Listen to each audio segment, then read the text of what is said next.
Welcome back to Shire Proceed. I have missed you all dearly, and I know you have missed me because I am your favorite person in the whole entire world, right? Right. Once again, you know, this show's about relationships, society and culture, health and wellness, and bringing you amazing people doing amazing things. And today is nothing different. I have with me the beautiful, the talented Houston's own Alexis Finley. Hello, Alexis. Hello, how are you? I'm good. Let me tell you something. I was shocked that I was getting a chance to interview you because I don't usually do musical guests. You know, Okay. I'm like that old auntie in the house with the like, what y'all playing? What's that? What you got going on? So I was honored to get a chance to interview you and reading up on you, listening to your album and your music. It's really amazing. You know, you have over 100,000 streams on Spotify. You have an album that released this year. Your EP came out last year, and you're a singer, songwriter, R&B, but you have like a little bit different than the usual R&B sound. So before I do you no justice at all, please tell everyone a little bit about you and who you are. Okay, well, I'm Alexis Finley, like you said. I am Houston's own. So, born and raised in Houston, Texas. I actually come from a very extended family. I have like 4 parents, 8 grandparents. I'm a very family oriented type of person. I moved to Dallas. I stayed in Dallas for about 6 years, and there I was really able to hone in on my craft, begin my career, meet a lot of great people, like when it comes to marketing and like building my brand. So I'm really just all about women empowerment and us, standing firm in who we are as women and not settling and Well, love I and definitely got that. yes, but I have to mention that like it's just my goal to just relate to people, and the main goal is to just heal and to do it flawlessly. You know. Absolutely. And I noticed when I was listening to your music and reading up on you and discussing about your journey and your influences and your music. Right now, you have a new album out, Sensitive Savage, right? Mm-hmm. I love it. And it's a different sound from what you did before a little bit to me. It It's is. it's a different I was listening to your music and listening to your was it what was it called? I don't want to get it wrong. Your first EP last year that I listened to. Ma'am? Recovery. Yes, Recovery was like soft and sensual and sweet and just, this one came a little bit more mature, a little bit more harder, but and I really enjoyed it. It was a different transition. I really felt your growth from that EP to what you put out right now. So tell me, what was the shift? What made you do something a little bit differently? My life changed. Mm-hmm. You know. And I feel like it's always important to tell a story. So it's just like, what do we do after a heartbreak? What do we do after that recovery phase? We always go through this phase as women or even men after during the recovery process. You kind of get a little angry, or sometimes you kind of get a little bit bossed up, and you just want to talk a little bit of you know what. So Absolutely. that's what Absolutely. I wanted to channel the sensitive side with the quote unquote savage side because it is really just my personality. So let me ask you this. Of course, it's coming from a place of true experiencing of hurt and healing, because to be able to write what you've been writing, you had to take the journey. You had to go through the pain, the healing, the lesson.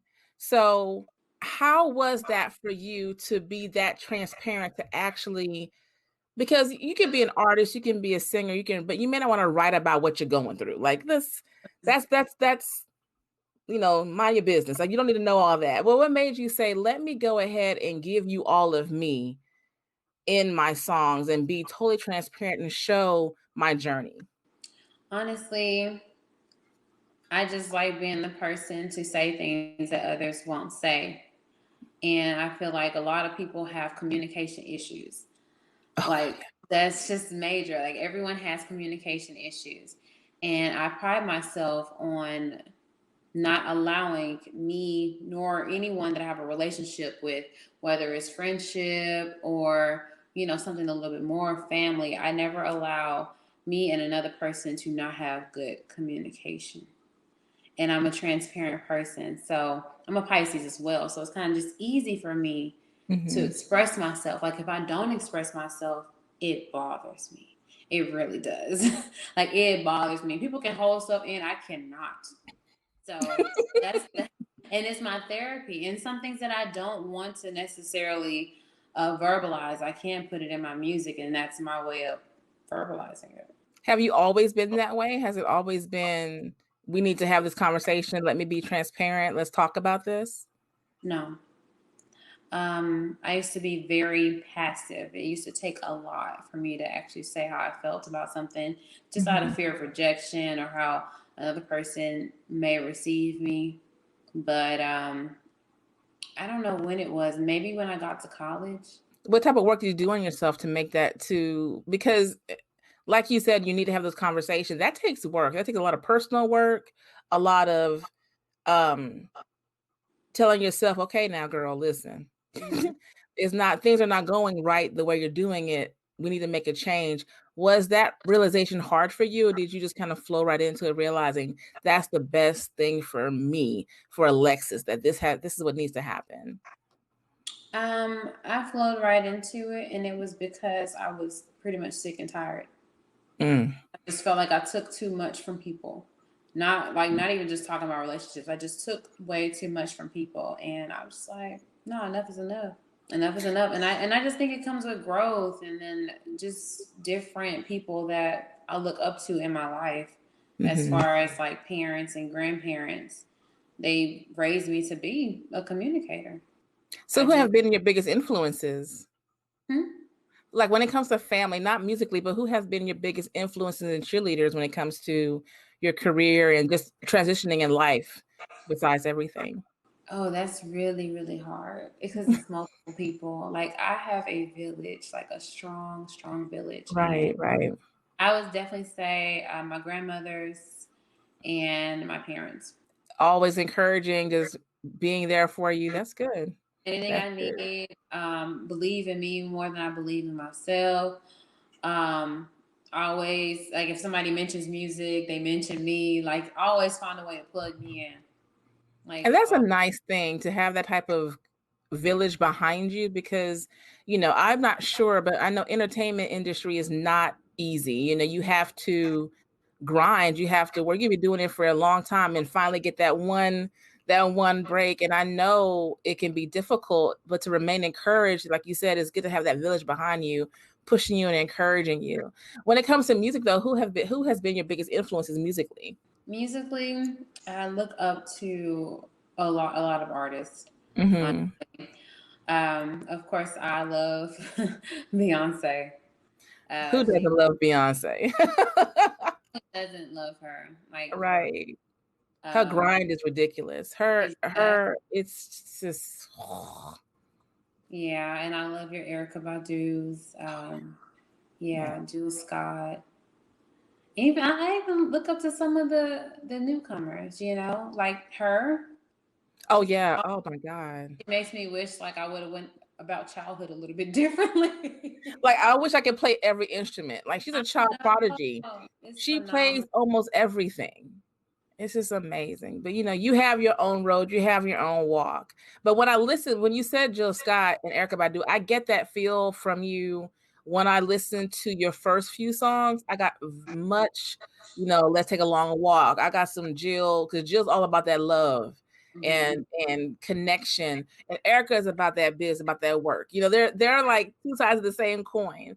And Hmm. I get that energy of Jill Scott with your first few songs, and then with this new one, Sensitive Savage, I got a little bit of Jill, but more so that when you said Erica, that Erica Badu type of I'm not taking it anymore. We're not going to do this anymore. I'm going to tell you the nicest way possible. It talks about growth. And I really like the journey that your albums have taken. So right now you dropped a song. Is it Talk that came out recently? TalkThat. Mm-hmm. Talk that. I'm sorry. I'm adding extra words. I'm so sorry. Talk that. Yes, yes, yes. So let's talk about that. Let's talk about Talk That. What brought you to do Talk That? Can I curse on your show? Yes, you can. Yes. Okay. Because these men love talking that hot shit. That's why. They love talking that shit. Feed Yes. Yes. anything just to get what they want. And once Yeah. they get it, it Yeah. doesn't even matter. Like they don't care about you. Like, you know. No. So it's just Yeah. like I really see you for who you are, but I can play the game with you too. Because I know who Absolutely. I am. I know who I am. And you don't know yet, but you'll find out. Hey, you did the work. You did the work on yourself. So of course you know who you are. And you know what's so funny is I have this debate with friends of mine all the time when it comes to men and women. And I'm like, men will get so much further with just honesty. Say what you want. Stop playing the game. Stop doing that. There's no need to sell me a dream or sell the lie. It's not going to get you anywhere. It's not going to get you It's anywhere doing that. And it's frustration. And the sad thing is what it has done to a lot of women, it has hardened us. And yeah. some of us have taken it and turned it into being an ugly place. And some of us have like, you know what? I've learned my lesson. I know better next time. If anything happens again, it's on me. So, this was when I heard Talk That, I'm like, oh, that's different from what I heard before.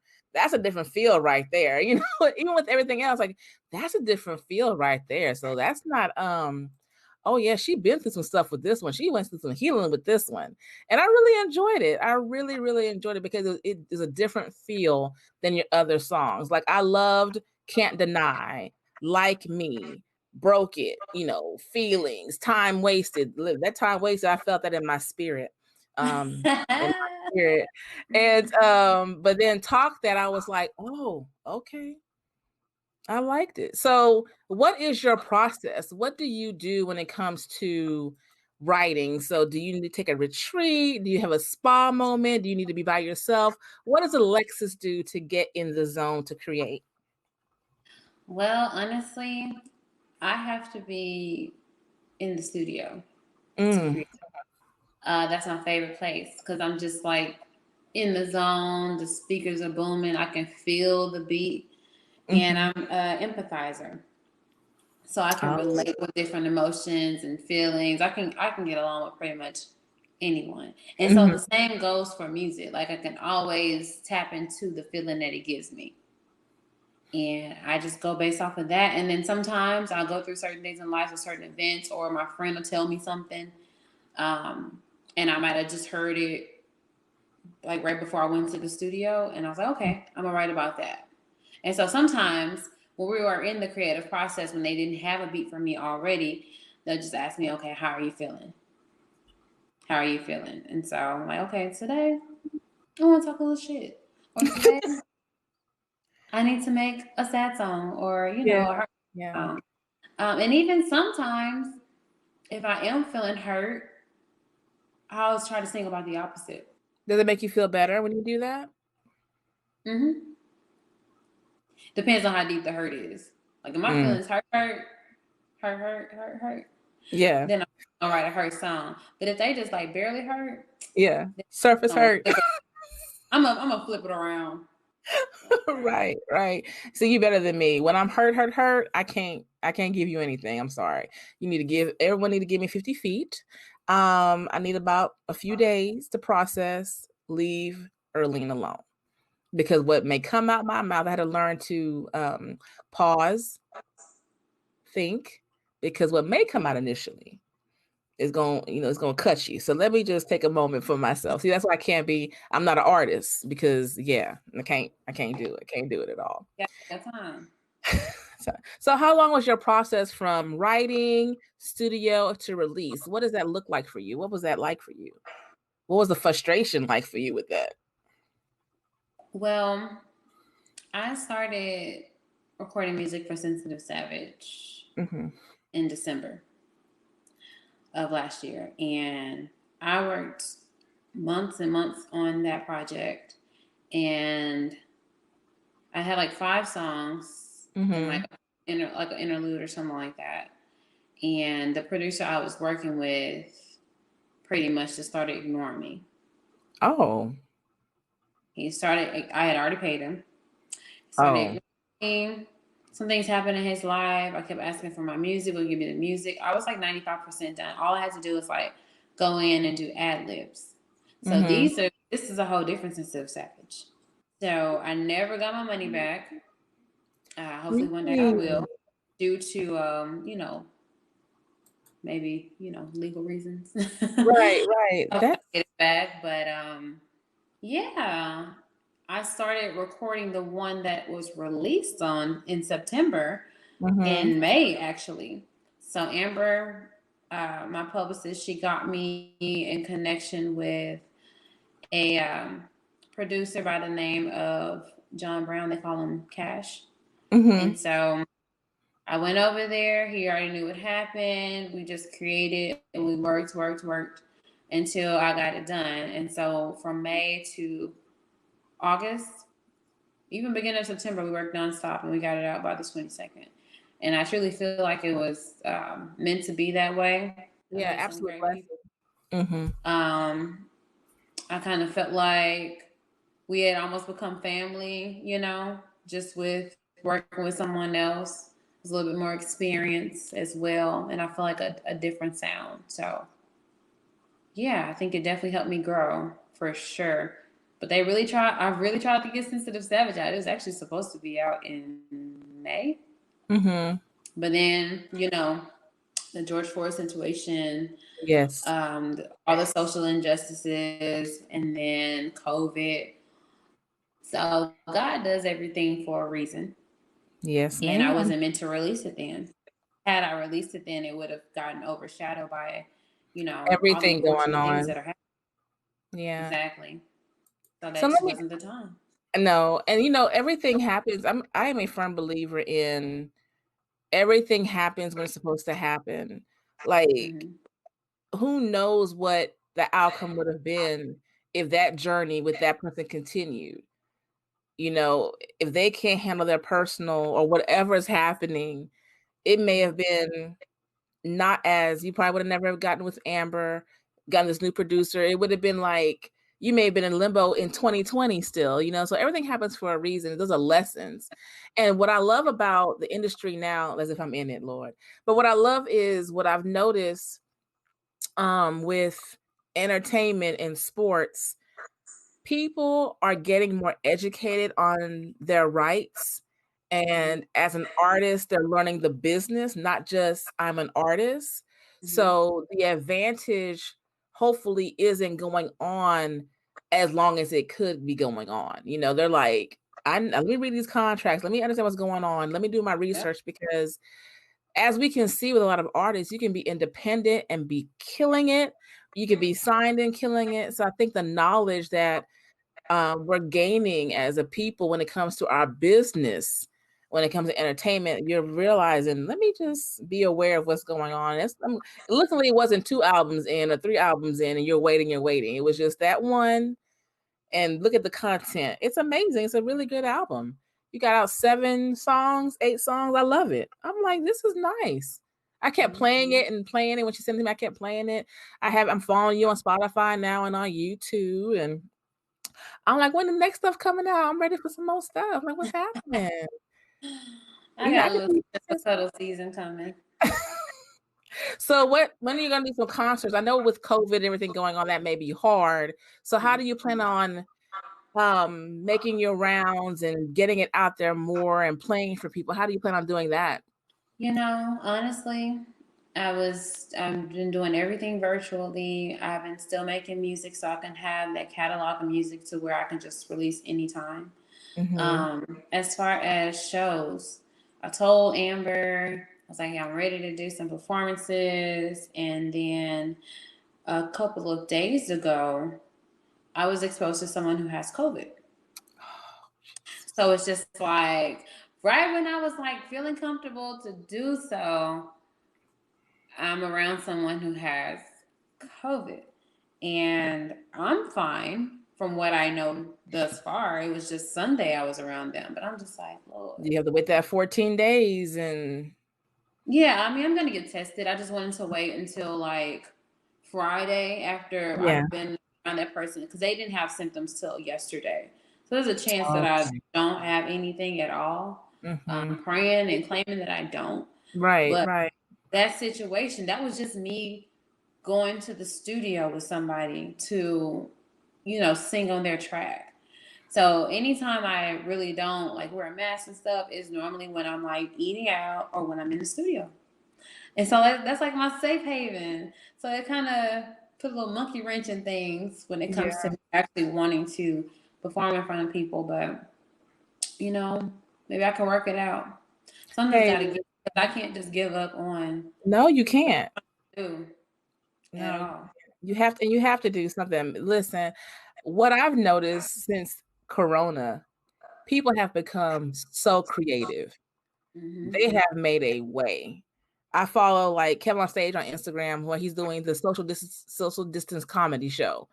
I'm Hmm. like, that's amazing. People are trying their best. Like, I cannot sit still. So you'll figure it out. Y'all gonna make a way. Just have to be safe. Take temperatures at the door in studio, get some Lysol, bleach everything down because you got to be safe. You got to protect yourself really, because people out here acting like nothing's happening. I This is know. it's I know. crazy. Crazy. It's crazy, crazy, crazy. I would love to play some of your music because I need people to hear Talk That, okay? And they need to hear it now. So I'm about to try to play some of that Talk That. I was like, all right, Talk That.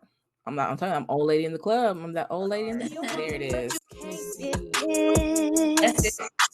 Lies to me so good. Talk that shit to me real hood. While you flexing, I ain't stressing. Replace me, you never could. Heard a lot of things that I can't believe. Running around town trying to play with me. If you know what's good for you, you'd hold on to me tight. But I can be bad for you if you don't treat me right. Listen, okay. Let me tell you something. I had to preach that little sermon to plenty of people. Y'all gotta treat me right. You know what I mean? Listen, I could be better, I could be good. What you want? How you want it? How you want this? Let me ask you something. As a woman in the industry, and you see the backlash, you see the bias, you see the double standard in music. How do you handle that? How do you react to that when it comes to being an R&B artist, being a woman, and seeing how different men and women are treated in your industry when it comes to music? Like, why can't I release this, but a man can release that? How do you feel about that? I feel like everyone should just do what they want, regardless. Period. Like, I mean, we've all had double standards in every industry. There's double standards in life, everyday life. There's double standards with the way your parents may treat your mother. I mean, your daughter versus your son. Mhm. There's double standards there when it comes to relationships. When it comes to even color, if you want Mhm. to dig deep, it's Yeah, always a double standard. But I'm just gonna do whatever I want to do. I don't really feel a way about it. I mean, I'm just so used to the way things are, but I don't let it stand in my way. that's good. That's It's normal good. for me to have some pushback or some adversities. It's not going to do anything but make it stronger. That's all we can do. But I think it's just sad that we as women, I mean, we're so strong and we're so strong and we're like you said, we're used to it. You know what I mean? We're used to those things. And hopefully it'll get better. It's just sad to see sometimes where, you have this major like backlash from men who look like you and I when it comes to music. It's like, did you not hear the other song this guy put out? Like my age group, I'm like, I grew up with Luke Two Live Crew, the real Freaknik back in the day. That's my generation. Okay. I've seen some stuff. You know what I mean? It's like nothing to me. And I'm like, y'all act like this is brand new. Women can express themselves in many ways, just like men can. So why should it be an issue? Like, why are you making it a big deal? It's entertainment, it's art. Art has many forms. Get over yourselves. You know what I mean? So just totally get over yourselves. And the funny part is that a lot of times the people who are criticizing, we have had the same feelings, the same thoughts, but we haven't been brave enough to say it. Mm-hmm. So I appreciate some vulgar artists, honestly. Like, even with the little prompts, like I appreciate it, even though Mm-hmm. that's not my brand or what I'm going for. But I be dancing to it, I be rapping to it, you know. I clean my house to it. Like, what you talking That's what about? I'm saying. I run to it, That is. man. I There's tear some something for cardio to Megan Thee everyone. Stallion. Huh? I saw tear some cardio to Megan Thee Stallion and Cardi B. Listen, I'm just trying to have the knees that she got. I'm just trying to have the knees that she has. I But be like you faking it till I said, make it. I be getting down there, but I ain't gonna tell you how I feel after. hey, I can't even get back up. There's a whole nother conversation and a whole nother show. But but like you said, there's artwork. There's something for everyone. You can't make one thing for one person. It's for everyone. So I noticed that you were saying that after your heartache and everything, you went on a health kick. You went on a nice fitness journey. Let's talk about that. Is that how you kind of channel your energy? Yeah, and I have a really stressful job, so it helps. It really helps to work out. It does. It helps me mentally. It's just like a good stress reliever. It's honestly almost as important as music is. Have you always been that way when it comes to physical activity, or did you grow into that?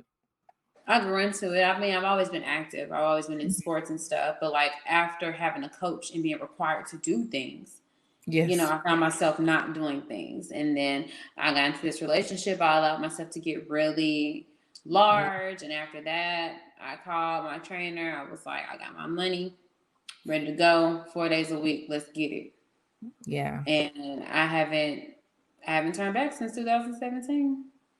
That's Been amazing. Yeah, I was consistent. looking at your Instagram. I saw you, I think your last post, a post before that, you was in the weight room. I was like, look at that. Let me go ahead and do a squat because she's just doing. Let me just go ahead and do better in life, you know? But it's good that you, because of what you do as an artist and you're around, hell, sick people, you have to keep yourself healthy. You gotta maintain your temple, and that's a really good thing. And it's nice that you found a positive way to channel your energy because it can go so negative and go so wrong so quickly for so many of us. You know what I mean?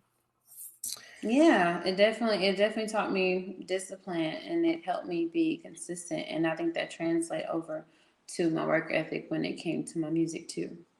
Great, great music. So, what is next for you? What's going to happen for you? I know you want to get out there. Okay, you're healed. You're not sick. In the name of, you're fine. So we're in November. Oh my gosh, we're in November. So what's happening in 2021 for Alexis? What are we going to see from you? Some more dope music, honestly. So I'm in the process of working with some notable people that could really get me that one song or that hit. Like it's just really, for me, I feel like it's a matter of time. And so hopefully, prayerfully, when that happens, you know, I can get in a position to where I can be a full-time artist. So we'll see. And I'm praying that that does happen in 2021. I don't know how it's going to happen, but I just know I'm going to do my part and I'm going to work hard and I'm going to build relationships. And you're going to keep getting this good content. I'll drop a few singles. I actually may drop one. It's November, so probably not December, probably January. Something for collab. Start the year off right with some Alexis Finley. Like, oh, okay, something new. Let me go ahead and Spotify add to the playlist. Add to the playlist. Absolutely. I want to say that it's beautiful to see a young woman so grounded and so focused that that you really exude that. You are, like, driven, you're focused, you know what you want, and you can really see that in just looking at you and hearing you speak. Listening to your music is consistent, and there's growth from what you did before to what you have now, and your transparency really shows, and I feel that's going to be so relatable for so many young women, and they need that. There's music for everyone, but it's good to have someone out there who has done the work on themselves. They've healed, and now they're putting it out there in a different kind of way. And like you said, you have to take care of yourself. And then I just really commend you for that. It's really lovely to see. Oh, thank you. You're welcome. I try every day. Hey, listen, that's all we can do. And I Well, do. Yep. so we're going to pray that the Rona stay out your life. Amen. Amen. We're going to look forward a whole bunch of singles coming out in 2021. You're going to have some live shows. We're going to work it out. Amber has to work it out for you. Amen. So please tell everyone where we can find you and find your music. You can find me on all social media platforms. Alexis Finley. My tag is, I'm sorry, A Finley Music. So that's AFINLEY Music. Also on YouTube, you can stream my music and watch my videos. Please comment, like, share, let me know what you think. As well as far as my music, I'm on all major streaming platforms. So if you don't know where to go, just Google my name and I will pop up. Yeah. Up and you will find me if you're looking. Yes, and you have some gorgeous images out there of you. I was like, look at her with the blue hair, and then look at her with this that sequence dress on. Look at her. Look at that Alexis Finley looking all. Look at that girl out there. I was like, this is so. It was so refreshing to see your images and listen to your music. It was really nice. It was really nice. I sent to everybody that I said, listen to this. Listen to her music. Listen to this. I'm interviewing her tonight. Listen to her stuff. It's like, oh, I like that. I said, isn't it good? I said, I'm getting a vibe here. I'm getting a vibe here. So no, thank you so much for coming on and allowing me to interview you. I want you to know you are part of my family now. Shall you proceed? You can come here anytime to promote anything you have to promote. Talk about anything. You are welcome at any time. It has been an absolute pleasure interviewing you. And we will talk to everyone later. Make sure you follow, subscribe on YouTube for Alexis Finley, Spotify, all streaming platforms. She's on Facebook and Instagram. She's working out. You can get some tips on that too, because listen, health is wealth. She's on Facebook and Instagram. So make sure you follow and get her music, enjoy her music, and you will truly enjoy it. Y'all have a wonderful day. Bye.